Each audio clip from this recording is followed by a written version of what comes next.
Saludos, Masters de Star Wars. Yo soy la sombra del Imperio. ¿Qué? La sombra del Imperio. Hoy, Masters, como cada semana, resolveremos 5 preguntas que me dejaron aquí en YouTube y en el Patreon, siendo la que titula el video sobre por qué hacen series animadas de Star Wars sobre las precuelas y no sobre Luke Skywalker tras el regreso del Jedi. La quinta pregunta más importante en este video, en la que tendremos un especial y particular enfoque. Así que si tú dejaste un comentario aquí en YouTube, en Patreon, en este video, recuerda que siempre recibirás una respuesta personal mía a una pregunta si tienes un rango sí de los 4 que tengo en Patreon o aquí en YouTube como un miembro del canal. Y de paso, no solo nos ayudarás con tu donación, Master, sino que recibirás emojis personalizados o aparecerás en los créditos y nos apoyarás también a concretar todos los números del Comic Fan Story de la Sombra del Imperio, del cual de este tema hicimos un reciente video explicando dónde estamos en ese cómic, la cual esta novela gráfica ligada a Vader de 5 números se publicará gratuitamente en este canal cuando esté terminada. El enlace como siempre estará en la descripción del video. Es así que nuestra primera pregunta, el Master Ultra Power nos cuestiona si veremos un guiño o una referencia de Cal Kestis en la serie de Tales of the Jedi o en la segunda temporada del Bad Batch. Y la verdad veo difícil que haya un guiño hacia Cal Kestis o su maestro Yaro Tapal, sobre todo en la serie de Tales of the Jedi, porque recordemos que son cortos de 12 o 14 minutos cada uno y tendremos solo 6 Masters, donde en este contenido apenas tendremos poco más de 70 minutos en 3 historias centradas netamente en Ahsoka Tano y el Jedi Dooku. No obstante, con los 16 episodios que se vienen para Bad Batch a partir del 4 de enero en su temporada 2, puede haber en realidad más chances. No obstante, hay que recordar que en la temporada 1 ya visitamos Braca, donde se escondió el niño Kestis, y no lo vimos ahí a pesar de estar en el mismo planeta. Creo pues que la línea del tiempo muy cercana a la venganza de los Sith no se prestaba tanto, porque Cal Kestis era un niño aún, y porque el videojuego de Jedi Fallen Order no sucede sino hasta cuando ya es un adolescente mayor, hasta 5 años después de la Orden 66. Y aunque creo que las posibilidades son pequeñas, creo que hay poquitas más opciones de ver un guiño de Kestis hacia el Bad Batch 2, aunque seguro se lo están guardando para la secuela de Jedi Survivor, Masters. Es así que en la segunda pregunta, el Master Hope nos cuestiona si un humano normal podría unirse al ejército de clones. Y sí, Masters, claro que podían, al igual que los aliens. Y los caballeros Jedi son el más claro ejemplo de esto, porque recordemos que ellos eran los dirigentes y generales del gran ejército de la República, compuesto principalmente por clones. Los Jedi pues eran las cabezas, y aunque tal cual no tenían los cascos o las armaduras de los clones, se había casos de Jedi que usaban armaduras para la guerra, muy similar a la que usaban los clones para pelear al lado de ellos, como las que portaron el caballero Anakin Skywalker o sobre todo el maestro Kenobi. Y ojo, hay muchos casos de humanos que pelearon dentro de la Armada Republicana, como el capitán Wilhuff Tarkin o también el almirante Yularen, el cual este segundo manejaba el crucero Venator de Anakin y su Legión 501, 2 militares prominentes que después se hicieron importantes líderes del Imperio. Y como ellos, pues había otros muchos militares humanos dentro de la República, aunque la gran mayoría del ejército y sus brazos operativos en tierra y aire eran los soldados clones. Es así que en esta tercera pregunta del día, el Máster Jorge Alacote nos cuestiona ¿cuáles mandalorianos son auténticos, el clan de Mando o el clan de Bo-Katan? Y aquí desde luego esto es una verdad, como diría Kenobi, desde un cierto punto de vista, Masters. From a certain point of view. A certain point of view? Ya que debemos recordar que la gran mayoría de Mandalor hacia los tiempos del final de la República no eran en realidad de ningún culto religioso extremista como los del clan de la Herrera o Din Djarin, que estaba relacionado a la Guardia Letal. Ellos pues eran una secta extremista y violenta que habían sido segregados previamente a la Luna de Concordia lejos del planeta Mandalor, como también lo vimos en Clone Wars mediante su líder Pre Vizsla. Vaya, era un pequeño grupo de disidentes mandalorianos siguiendo formas antiguas que tras la Guerra Civil y la Noche de las Mil Lágrimas solo se volvió más y más extremista, con eso de no mostrarse ante otros grupos o no ayudarlos, o también el hecho de no enseñar su rostro, sino pues se les consideraría un apóstata. Y en este sentido, todo eso era sumamente raro para el resto de los clanes de Mandalor, y eso tal cual nos lo demuestra Bo-Katan y su grupo en la temporada 2 del Mando cuando se encuentran ante Din Djarin. No cubres tu cara. No eres mandaloriana. Es uno de ellos al parecer. Doug Farrick.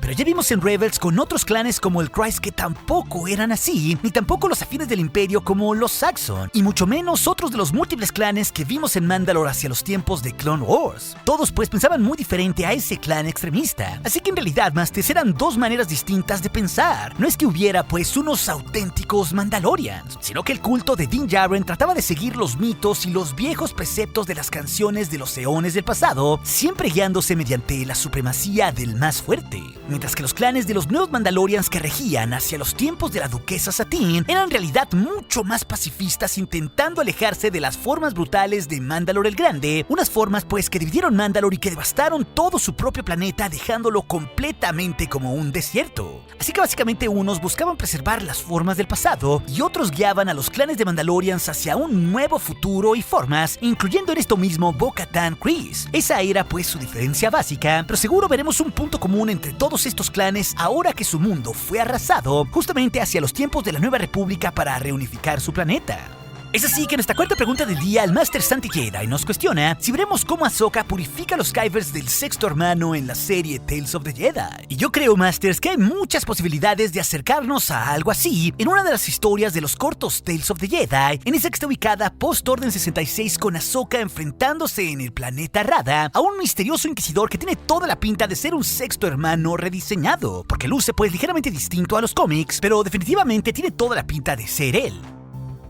Y si nos fijamos, Ahsoka ahí ya es adulta como en los tiempos de Clone Wars, y vimos también que fue al funeral de Padme Amidala en Naboo. Así que es bastante claro que estamos viendo una reinterpretación de los sucesos de su novela canónica, como también lo hizo el final de Clone Wars con ciertos elementos de esa novela. Donde ahí en esa novela ella se enfrenta al sexto hermano sin tener espadas porque las dejó antes en la tumba de la compañía 332, fingiendo su muerte junto con la del Capitán Rex, y ahí en esas tumbas pues los sables los encontró más tarde Lord Vader. Y la novela nos dice, Masters, que Ahsoka vence al sexto hermano, haciendo explotar sus Kyvers al interior de su sable rojo, y lo hace mostrando destreza y sin siquiera tener que usar sables, todo pues por su entrenamiento y el uso de la fuerza. Así que seguro esto nos dejará implícito cómo venció al Inquisidor y cómo a partir de esto creó sus sables blancos. Digo, puede ser también que no veamos el momento exacto de cómo los purifica, pero será muy claro que lo hizo porque ya lo sabemos por la novela de Ahsoka, por la serie de Rebels o el Mandalorian, y que justamente a partir de los restos de ese sable del Inquisidor ella purificaría a los Kyber rojos en unos cristales blancos con unos nuevos mangos que ella había creado en el último año.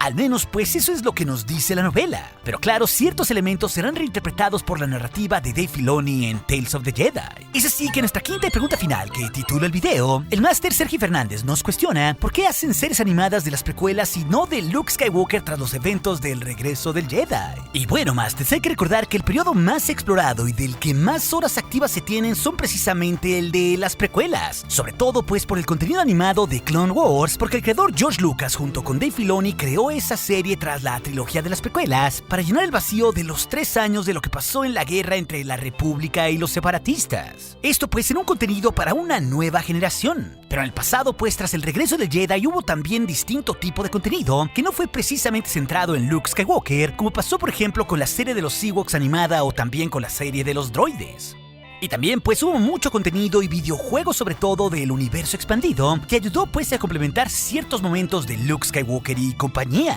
Pero también hay que recordar que el propio George Lucas al principio de la década pasada, cuando aún estaba al mando, fue quien inició él con los planes de hacer las secuelas y de traer de regreso a Mark Hamill para interpretar a Luke Skywalker y al resto de los actores, precisamente para estas películas, aunque más en un rol de mentores. El propio Lucas Masters aprobó muchos concept art del Templo Jedi donde estaría retirado el maestro Luke, uno en forma de campana, y vaya, Lucas dio varios tratamientos sobre esas historias de las secuelas y sobre todo avanzó en darnos una mirada de un viejo Luke Skywalker, aunque no del caballero Jedi joven que todos conocimos en la trilogía original.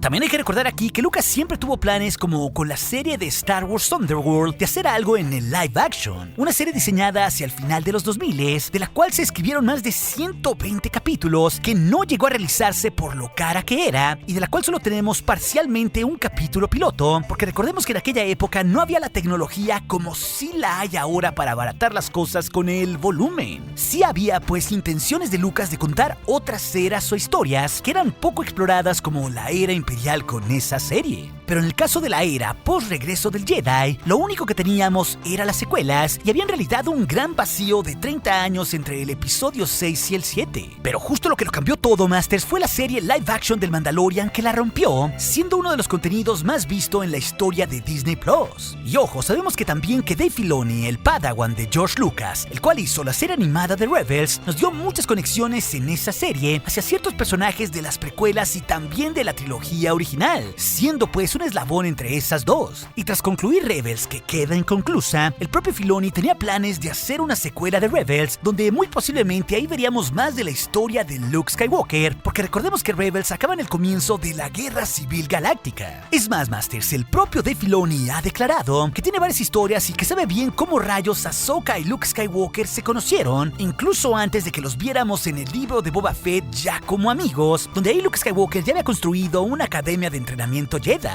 Pero todo eso, pues, sobre la relación previa de Ahsoka y Luke se lo ha guardado. La pregunta es, ¿por qué? ¿Cierto? O sobre todo, ¿para qué tipo de contenido? Y creo fehacientemente pues que los planes de Lucasfilm cambiaron tras las secuelas, sobre todo con ese tiempo que se dieron fuera de los cines, y sobre todo esto se debe pues con la llegada de Disney Plus y la serie del Mandalorian, pero también por la implementación y lo disruptiva que fue la tecnología del volumen en Hollywood. Y eso impactó de gran manera pues también a las series animadas de Lucasfilm, porque sobre todo le hizo darse cuenta a Lucasfilm y también a sus espectadores que ellos podrían contar la historia de cualquier personaje en algo no animado, sino en realidad en el live action y no importando si ya había envejecido alguien como con Luke Skywalker. Y sobre todo pues porque las series live action tienen una repercusión mucho más profunda en el fandom y también entre los espectadores mucho más casuales, como es bastante claro pues en las múltiples apariciones del joven Luke Skywalker en la serie del Mandalorian o el libro de Boba Fett. Vaya, el hecho que lo cambió todo fue la pichada de la serie del Mandalorian que hizo Jon Favreau durante los tiempos de las secuelas hacia Kathleen Kennedy, y fue la propia Kennedy quien tuvo la visión de juntar a Favreau y a Dave Filoni en el proyecto del Mandalorian, conjuntando varia tecnología disruptiva para crear esta nueva narrativa en la saga post-regreso del Jedi que estamos viendo ahora y que en este canal la llamamos como el Filoniverse. Vaya, seguro ambos creativos se dieron cuenta que podían incluir a cualquier personaje por regreso del Jedi en esa narrativa, incluyendo claro a Luke Skywalker mediante Mark Hamill, o también a personajes distintos como Anakin Skywalker, Ahsoka Tano, Ezra Bridger o Boba Fett, y muchos otros que sabíamos muy poco de ellos en los tiempos de la Nueva República. Y claro, ahí tenemos el resultado con varias de estas series contándonos las historias de estos personajes que hasta el momento desconocíamos.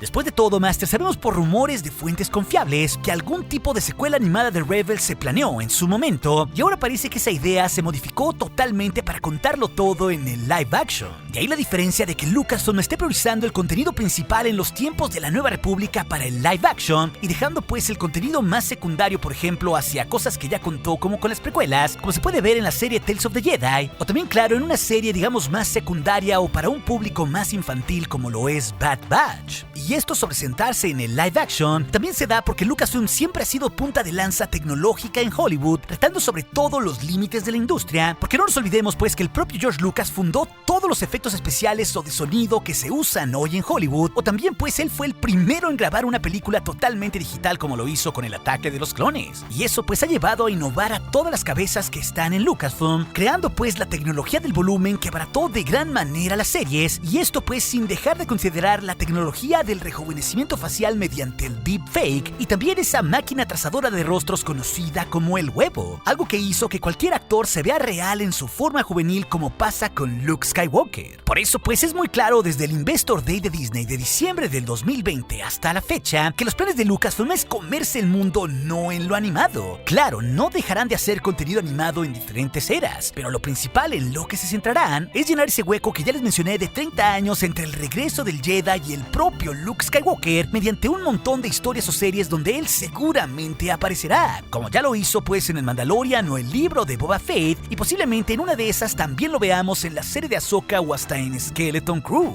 Todo pues porque ya se nos dijo que esas series del Filoniverse confluirán en un gran evento climático de escalas galácticas, así que los héroes de esa época de la Nueva República deberán conjuntarse en un cierto momento para pelear, y no tengo la menor duda que ahí estará el maestro Jedi Luke Skywalker al lado de Ahsoka Tano, el Mandalorian, Boba Fett, Ezra Bridger, Thrawn y muchos otros. Cada vez pues es bastante claro ese panorama. Por eso pienso desde mi propia perspectiva que fue una gran decisión centrarse en el live action, porque sobre todo pues tiene mucho más impacto en el fandom y para que lo vean más personas, priorizando así este tipo de contenido sobre lo animado. Especialmente pues en las épocas por regreso del Jedi donde Luke Skywalker es un personaje principal. Esa pues creo que es la mejor decisión para el futuro de Star Wars en lo que ya están haciendo Dave Filoni y Jon Favreau malo en todas las series que están produciendo, justamente en los tiempos de la Nueva República tras el regreso del Jedi. Pero si también te interesa saber por qué la Orden Jedi de Luke no se unió a la Nueva República, esa historia de las preguntas del día te la dejaré aquí en las pantallas finales junto con otras. Y recuerde, nuestro aliado es la fuerza y un poderoso aliado es. Hasta aquí su amigo, la sombra del Imperio.